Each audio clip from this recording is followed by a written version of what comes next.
Welcome to Tracing Your Family Roots. I'm Janelle Blue, president of the Mount Vernon Genealogical Society and the sponsor of this program, and I'll be your host today. You know, genealogists love to do research. It's so much fun to find that one piece of information that breaks down the brick wall. But another really important part is writing up what you have and putting it into context some way, and that's what we're going to talk about today.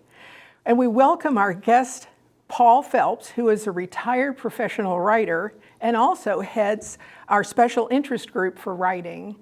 Welcome, Paul, and thanks for being with us today. I'm glad to be here. Before we start talking about genealogists, tell us a little bit about your writing profession and your career. Okay, I'm not a professional genealogist. I write about science and technology, for the most part, science policy. But all of my degrees are in English literature, so I'm a facile writer. I got interested in genealogy because my mother was the genealogist of her generation, and before her, her cousin, and then her grandmother. My mother said there was one in every generation, but usually only one. And they're the one that all of the boxes of family materials come to. She asked me to help her organize those boxes of information using my computer skills, which were still pretty new at the time. This was 20, 30 years ago. Oh yeah, that would have been new. But I got her information organized, and then I did my father's information. He's a very old family. Their family had already been written up in book form in 1899. These were English? English. Irish? Her people were from the east of England, and my father's people were from the west of England. They both came to New England before 1700. And those families are pretty well documented, pretty well researched. There's nothing much left for me to do there. So I started doing my wife's family and my neighbor's family, and now I do it for strangers on the internet. So let's just back up a little bit. Do you know how lucky you are to have that kind of resource, that all of those facts and information from your relatives? I mean, most of us don't get to start with that. Tell me how much of that you've been able to validate. There's a lot of mistakes and a lot of holes in the data, especially on the most recent generations. But the source materials are there. New England kept very good records, and you can go back and look at town records and even before there were census records, and find very good information. Same thing in England. I've been corresponding with a fellow in the west of England who's been doing my family there, and he's pushed them back another 2 generations. We'll be back to William the Conqueror soon, I'm sure. So how did you connect with this person? Was he a family member, or? Through a bulletin board in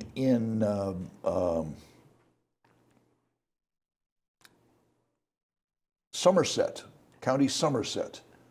Online? You found this bulletin board online? Yeah, you can find anything online. Our viewers are interested in this. We are very lucky that there is as much on the internet now as there is. It makes things deceptively easy. Yeah. Because a lot of what's on the internet, of course, is nonsense. Right. But but as long as you're careful about what you believe, you can find a lot of material on the web. So between you and this person in country, you've been able to validate a lot of the stuff. But I would propose that most of the stuff we get from our relatives has a kernel of truth in it. It's a good way to start your research. Even if you find a few things that aren't right, you know, the foundation of it is usually a really good clue. Yes.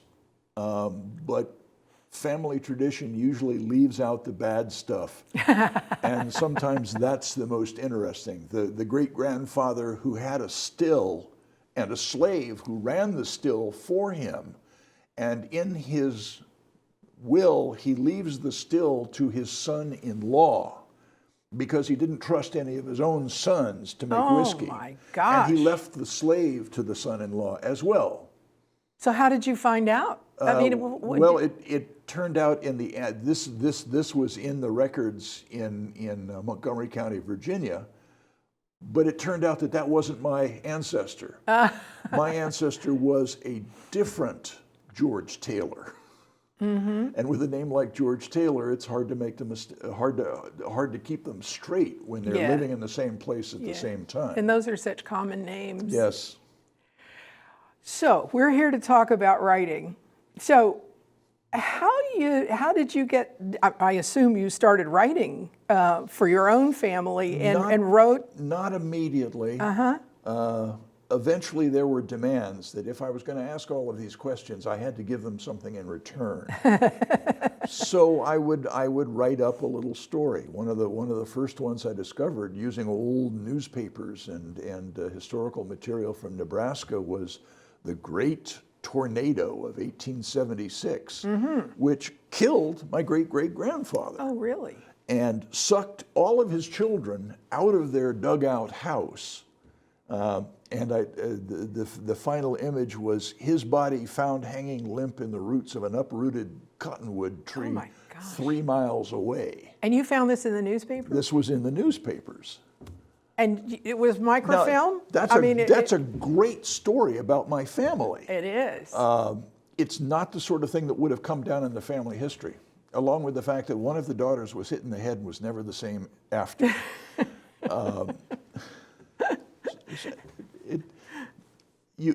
I look for the interesting story, the little anecdote that pops out and makes it all human. Yeah.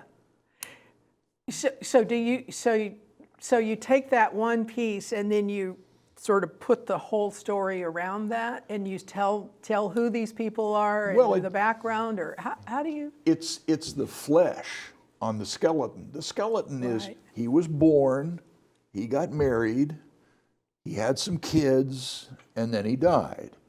And if you're lucky, you can find out that he was a draft dodger and went to Nebraska to get away from the Union Army. He got married once, but then his wife ran away with someone else, so he got married again.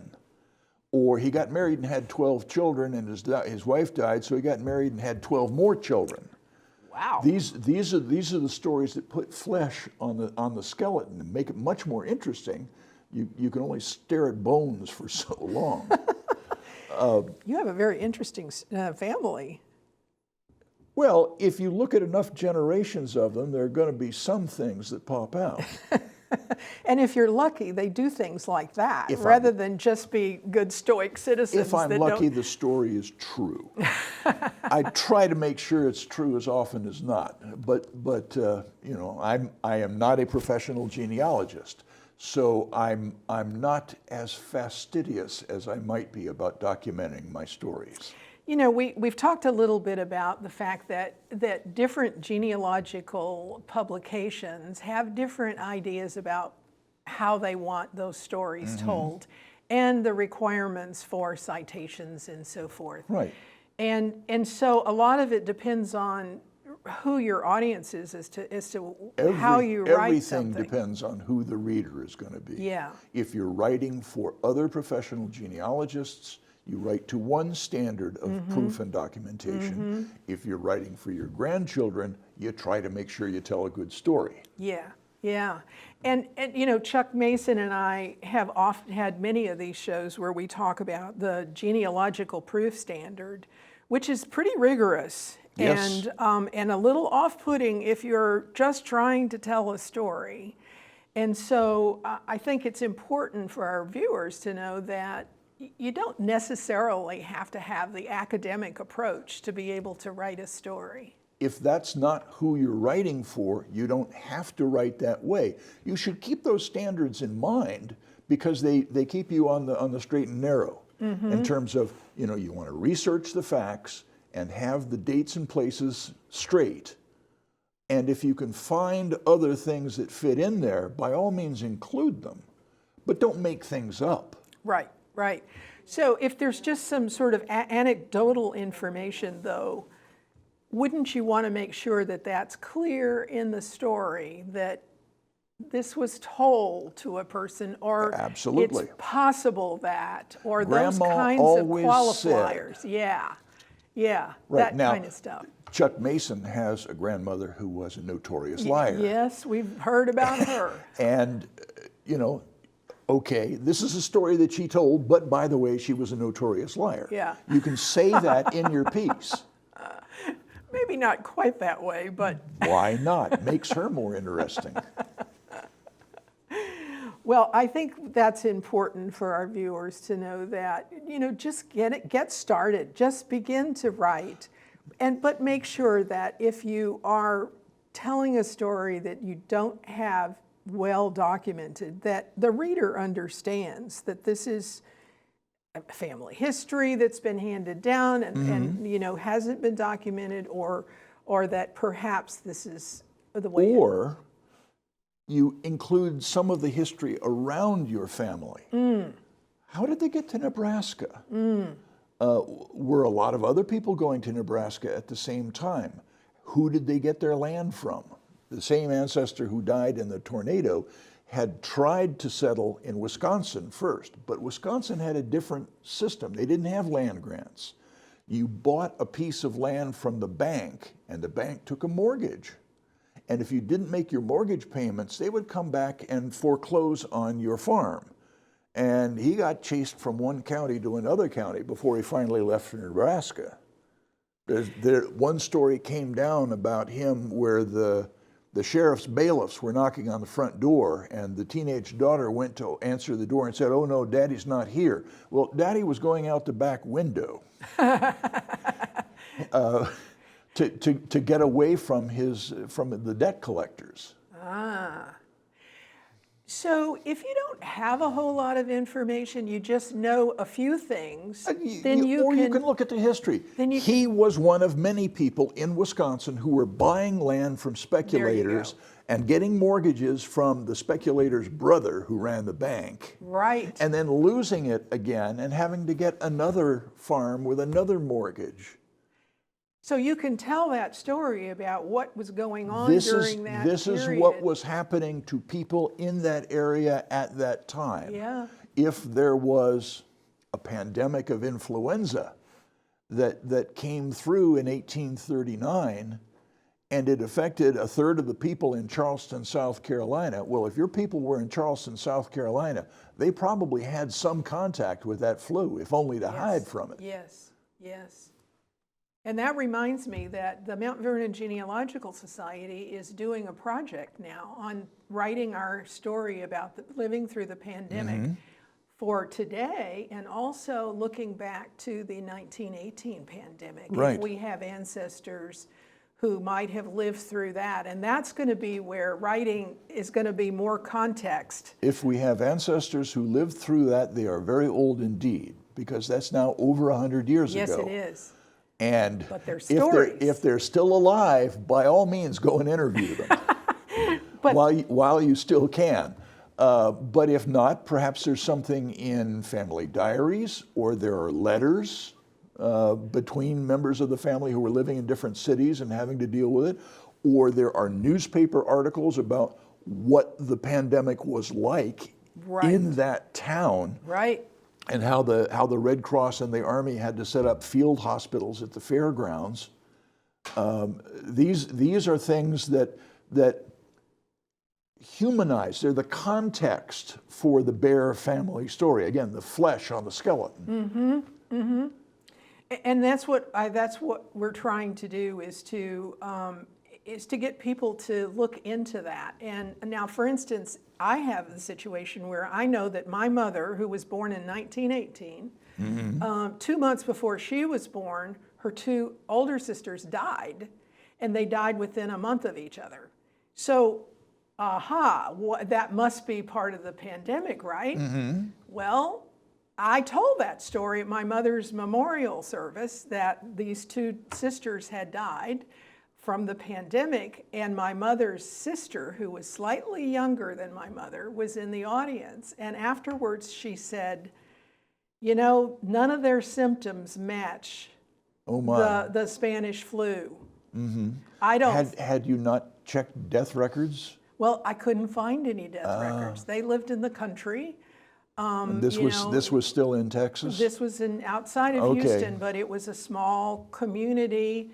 I've found, and some of the churches are gone now, so I can't find church records.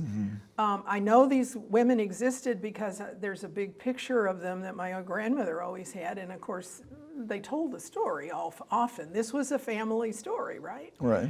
But I made an assumption that someone very close to that story has now said, yeah, I don't think that's right. You do the best you can with the information you have. Maybe you should have been more careful to say that maybe it was the pandemic. Yeah, I should have. Would be a logical explanation of the facts that you have. Turns out in retrospect it wasn't right. Well, okay, you tried. But now I still want to write about that. Sure. And so now I want to maybe research, was there also dysentery going on at the same time? There Were was there always dysentery. other things, you know, that could have matched Dysentery, cholera, yellow fever, any number of contagious diseases. And again, local newspapers, if they still exist from that area at that time, will tell you, what was on the hit parade that month. Yeah, yeah. And there are, you know, I've gone to newspapers.com, which is one of my favorite research resources. Of course, it mostly talks about the pandemic. It Right. mostly talks about the Spanish flu. And by the way, those newspapers were trying to downplay Absolutely. the prevalence of the Spanish flu. And so Houston and Galveston were going back and forth about whether or not, Yeah. you know, who had the worst. The newspaper editor belonged to the Chamber of Commerce. And pandemics are bad for business. Yes, absolutely. So they did tend to play it down. So any other advice for me about approaching that story? I mean, I'm going to go into newspapers.com and look a lot more because I was just really glancing. I would love to tell you that I have the death records, but I don't. So I only have a family story. Is it because death certificates did not exist or No, they have did. not survived? Well, you know, 1903 is when the state started requiring it, but it didn't necessarily mean everybody followed it. And so, there are plenty of other records then, but I don't know what happened. Maybe they didn't even Try record. to find a death certificate. If it doesn't exist, then you look for something else. If you can't find anything in the newspapers for that county, look at the counties around that county to see if they get mentioned. Now, there is one possibility. It was a German enclave, Ah, and there might have been German. was there a German newspaper Well, that's what I was. in that part of Texas? There were these little communities that had, there was a newspaper that would cover a multitude of those German communities. But those are not online. So Try the Library of Congress Chronicling America. Oh, yes. They have a marvelous collection of local newspapers, little obscure newspapers from funny corners of everywhere. And yours might be one of them. But also talk to the archivists at the University of Texas to see if they have a newspaper collection that would include German language newspapers from rural Texas. Yeah, good idea. I haven't done that.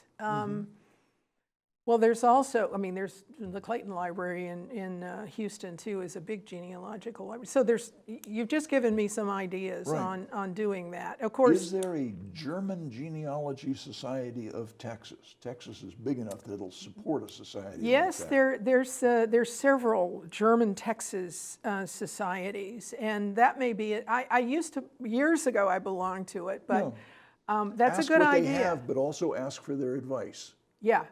Yeah. I mean, genealogy, if nothing else, is a collaboration. Yeah, you're right about that, for sure. Right. Talk a little bit about the special interest group that you run. I think our viewers might be interested in I found myself writing pieces written to the genealogical proof standard. And someone said, gee, you ought to try and get this published. I attended some meetings of the Fairfax County genealogy writing group. And they're a much more advanced group. These are professional writers, most of them certified, writing to the standard in the format of the New England Journal or the National Genealogical Society Journal, and very serious writers. They talk as much about your footnotes as they do about your text. Yes, I know. And I found that was more attention than I wanted to pay to my footnotes. I try to make sure my information is accurate, but I don't like reading those articles, especially when it gets to the little fine print at the bottom of the page and there's as much footnotes as there are text. Right. And it just makes my eyes weep. I found in talking to people in the Mount Vernon Society that their needs are much simpler. Gee, I'd like to write something, but I don't know where to start, or I'm not a writer, or what will people say about my writing? So it's a group for, well, we have published authors. Bud Johnson, shout out, has published a book of letters home from his uncles during World War II. Oh, wow. Oh, He had the source material. He decided he was going to do it. He found a way to self-publish on the web, which is much easier today than it used to be.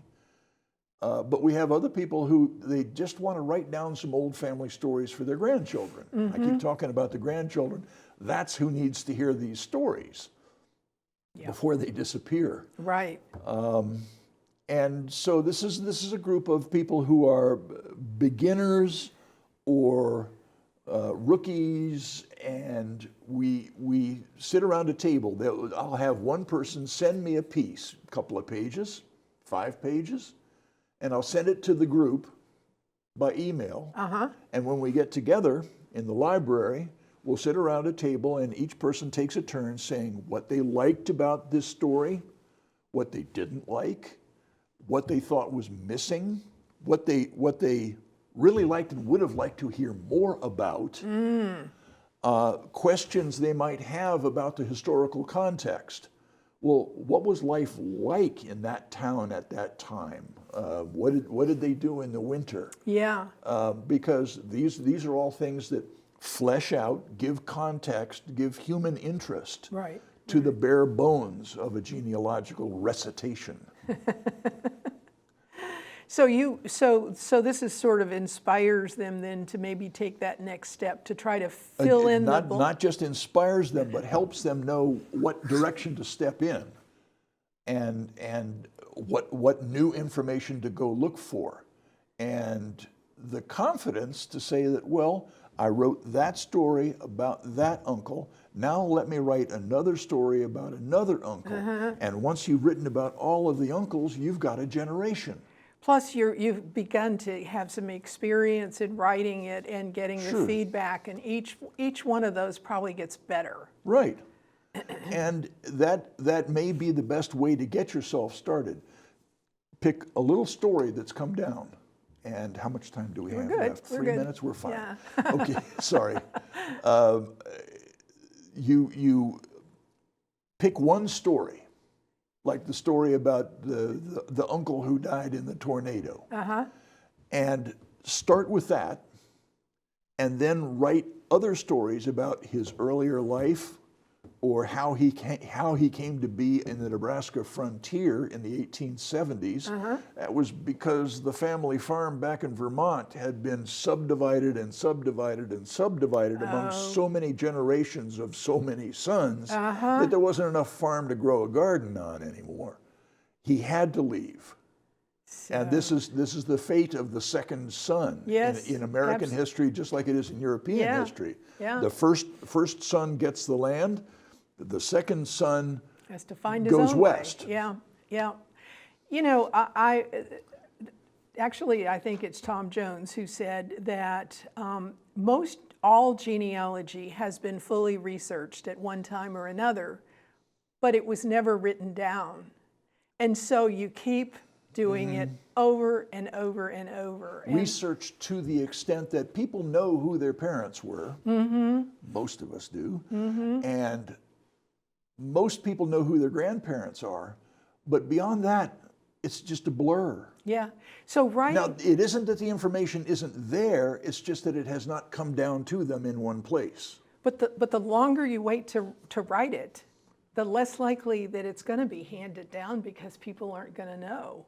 And those people who knew die off, and then there's no written source. And also that the reader isn't going to care. So- I care about my grandmother much more than I care about my great-grandmother, Well, because she's just a rumor to me. But I knew my grandmother. so in the minute or so we have left, is your SIG meeting now online We or are meeting. through We are Zoom? meeting online. In fact, when I get home from the studio today, I have to send out the contact information. We're meeting on Zoom. This will be our first Zoom meeting, and only my second Zoom meeting. So we're new to this. We're still learning how to use Zoom, but it's been 9 months, and I was Yeah. ready to be reborn, and so were the rest of the group. So we agreed that we'd try and do this on Zoom, and it's a way for us to get active again, so that we can help with the writing project. Okay, okay. So if you want to know more about this, you can go to our website, mvgenealogy.org, and there will be information about the meetings, when you meet next, Right. and then also a way to register to attend.